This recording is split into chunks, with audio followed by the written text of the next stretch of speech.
Okay, അപ്പം നമുക്ക് അടുത്ത മെത്തേഡിലേക്ക് പോകാം. ഷീഹാൻസ് മെത്തേഡ്. ഓക്കെ, അപ്പം ഞാൻ നേരത്തെ പറഞ്ഞു ഓരോ മെത്തേഡും difference only in the protecting group, activating group. Okay, ഇത് മാത്രമാണ് വ്യത്യാസം. അപ്പം സ്റ്റെപ്സ് എല്ലാത്തിലും തന്നെ സെയിം ആണ്. ഷീഹാൻസ് മെത്തേഡ്സിൽ ഫസ്റ്റ് സ്റ്റെപ്പ് പ്രൊട്ടക്ഷനാണ്. അത് നമ്മൾ താലിക് എൻഹൈഡ്രൈഡ് വെച്ചാണ് ഷീഹാൻസ് മെത്തേഡിൽ ചെയ്യുന്നത്. താലിക് എൻഹൈഡ്രൈഡ് താലൈൽ ഗ്രൂപ്പാണ് പ്രൊട്ടക്റ്റിംഗ് ഗ്രൂപ്പായിട്ട് യൂസ് ചെയ്യുന്നത്. ഇനി രണ്ടാമത്തെ സ്റ്റെപ്പിൽ ആക്ടിവേഷനാണ് നടക്കുന്നത്. ആക്ടിവേഷൻ ചെയ്യാൻ വേണ്ടി PCl3 ആണ് യൂസ് ചെയ്യുന്നത്. ഓക്കെ, PCl3 വെച്ച് ട്രീറ്റ് ചെയ്യുമ്പോഴത്തേനും അത് നേരത്തെ പോലെ തന്നെ COCl ആയിട്ട് മാറും. ഓക്കെ, പിന്നെ അടുത്ത സ്റ്റെപ്പിൽ കപ്ലിംഗ് ചെയ്യും. ഫൈനൽ സ്റ്റെപ്പിൽ റിമൂവൽ ഓഫ് പ്രൊട്ടക്റ്റിംഗ് ഗ്രൂപ്പാണ് ചെയ്യുന്നത്. ഓക്കെ, അപ്പം ഇതിന് പ്രൊട്ടക്റ്റിംഗ് ഗ്രൂപ്പ് റിമൂവ് ചെയ്യാൻ വേണ്ടി കാറ്റലിറ്റിക് ഹൈഡ്രോജനേഷൻ തന്നെയാണ് ഇതിനും യൂസ് ചെയ്യുന്നത്, യൂസിങ് ഹൈഡ്രസീൻ. അപ്പം നമുക്ക് ഷീഹാൻസ് മെത്തേഡിന് ഒരു എക്സാമ്പിൾ നമുക്ക് കാണാം. നേരത്തെ നമ്മൾ ഗ്ലൈസൈൽ അലാനിൻ കണ്ടു. ഇനി നമുക്ക് അലാനിൽ ഗ്ലൈസൈൻ കാണാം. ഓക്കെ, അലാനിൽ ഗ്ലൈസൈനും ഗ്ലൈസൈൽ അലാനിനും സെയിം ആണോ? അല്ല. എന്താണ് വ്യത്യാസം? അലാനിൽ ഗ്ലൈസീനിൽ അലാനിനിലോട്ടാണ് ഗ്ലൈസൈൻ ആഡ് ചെയ്യുന്നത്. എന്ന് വെച്ചാൽ ആദ്യത്തെ സ്റ്റെപ്പിൽ ഉണ്ടായിരുന്ന ഇതിൽ ഗ്ലൈസൈൽ അലാനിൽ നമുക്ക് ഫൈനലി കിട്ടിയിരിക്കുന്ന ഈ കോമ്പൗണ്ടിൽ N ടെർമിനൽ അമിനോ ആസിഡ് ആണ് ഗ്ലൈസൈൻ, C ടെർമിനൽ അമിനോ ആസിഡ് ആണ് അലാനിൻ. പക്ഷേ ഇപ്പം നമ്മൾ സിന്തസൈസ് ചെയ്യാൻ പോകുന്ന ഈ അലാനിൽ ഗ്ലൈസിനിൽ അലാനിൻ ആണ് N terminal amino acid, glycine ആണ് C terminal amino acid. Okay, അപ്പം നമുക്ക് ഫസ്റ്റ് സ്റ്റെപ്പ് നോക്കാം. അപ്പം അലാനിൻ ആദ്യം എഴുതണം. നമുക്ക് ബീറ്റ അലാനിൻ തന്നെ ആദ്യം എഴുതാം. CH2 COH. അപ്പം N പ്രൊട്ടക്ഷന് വേണ്ടി നമ്മൾ എന്താ യൂസ് ചെയ്യുന്നത്? താലിക് എൻഹൈഡ്രൈഡ്. താലിക് എൻഹൈഡ്രൈഡ് എന്ന് പറഞ്ഞാൽ ഇങ്ങനെയാണ് താലിക് എൻഹൈഡ്രൈഡ് ഇരിക്കുന്നത്. ഓക്കെ, ഇത് രണ്ടും കൂടെ റിയാക്ട് ചെയ്യുമ്പോഴത്തേനും ഒരു H2O മോളിക്യൂള് പുറത്തേക്ക് പോകും. എന്നിട്ട് പ്രൊട്ടക്ഷൻ സംഭവിക്കാൻ പോകുന്നത് ഇങ്ങനെ CO, ഓക്സിജൻ മാറി അവിടെ നൈട്രജൻ വരും. എന്നിട്ട് CH2 COH. This is N protected alanine. Okay, ഇനി രണ്ടാമത്തെ സ്റ്റെപ്പിൽ ഇനി എന്താ സംഭവിക്കുന്നത്? ഇങ്ങനെ ഉണ്ടായിരിക്കുന്ന N പ്രൊട്ടക്റ്റഡ് അലാനിൻ എന്ത് ചെയ്യണം? നമുക്ക് C ആക്ടിവേഷൻ ചെയ്യണം. C ആക്ടിവേഷൻ ചെയ്യാൻ വേണ്ടി നമ്മൾ യൂസ് ചെയ്യുന്നത് തയോണിൽ ക്ലോറൈഡ് ആണ്. ഓക്കെ, തയോണിൽ ക്ലോറൈഡ് അല്ല, PCl3 ആണ് N പ്രൊട്ടക്ഷന് വേണ്ടി യൂസ് ചെയ്യുന്നത്. ഇവിടെയും HCl ആണ് റിമൂവ് ചെയ്യുന്നത്. HCl പ്ലസ് അതിൻ്റെ കൂട്ടത്തിൽ HClന്റെ കൂടെ തന്നെ വേറെയും മോളിക്യൂൾസ് എലിമിനേറ്റ് ചെയ്യുന്നുണ്ട്.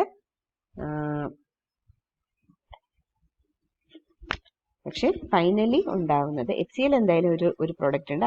അത് കൂടാതെ ഒരു Cl ഇതിനകത്തോട്ട് പോകും. പിന്നെ ബാക്കി ഒരു Clഉം ഫോസ്ഫറസും ആണ് ബാക്കി ലീവ് ചെയ്തിരിക്കുന്നത്. അതിനെക്കുറിച്ച് നമ്മൾ ബോദർ ചെയ്യണ്ട. എന്തൊക്കെയാണ് വാട്ട് ഈസ് ലെഫ്റ്റ് ബിഹൈൻഡ് എന്നുള്ളത് നമുക്ക് നോക്കണ്ട. N CH2 COCl. ഓക്കെ, ഇങ്ങനെയാണ് നമുക്ക് C ആക്ടിവേറ്റഡ് അലാനിൻ ഉണ്ടായി. ആദ്യം N പ്രൊട്ടക്റ്റഡ് അലാനിൻ, ഇത് N protected and C activated alanine. ഇനി മൂന്നാമത്തെ സ്റ്റെപ്പിലാണ് കപ്ലിംഗ് നടക്കുന്നത്. അപ്പൊ ഇങ്ങനെ ഉണ്ടായിരിക്കുന്ന ഈ കോമ്പൗണ്ട്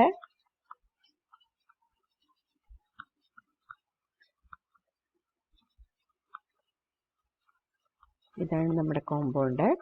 ഇതിലോട്ട് നമ്മൾ ഗ്ലൈസീൻ ആഡ് ചെയ്യും. NH2 CH2 COH. ഓക്കെ, ഇവിടെ ഒരു HCl ആണ് റിമൂവ് ചെയ്യുന്നത്. ഇങ്ങനെ ഒരു HCl റിമൂവ് ചെയ്യും. ബാക്കി N പ്രൊട്ടക്റ്റഡ് ഡൈപെപ്റ്റൈഡ് ഫോം ചെയ്യും.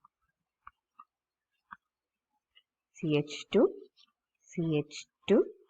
CO, ഇവിടെ NH CH2 COH. This is N-protected alanine glycine. Okay. ഇനി ഫൈനൽ സ്റ്റെപ്പിൽ നമുക്ക് എന്ത് ചെയ്യണം? ഡീപ്രൊട്ടക്ഷൻ, അതല്ലെങ്കിൽ റിമൂവൽ ഓഫ് പ്രൊട്ടക്റ്റിംഗ് ഗ്രൂപ്പ്. അപ്പൊ റിമൂവൽ ഓഫ് പ്രൊട്ടക്റ്റിംഗ് ഗ്രൂപ്പ് ചെയ്യുന്നത് എന്ത് വെച്ചിട്ടാണ്? ഹൈഡ്രസീൻ വെച്ചിട്ടാണ് നമ്മൾ പ്രൊട്ടക്റ്റിംഗ് ഗ്രൂപ്പ് റിമൂവ് ചെയ്യുന്നത്.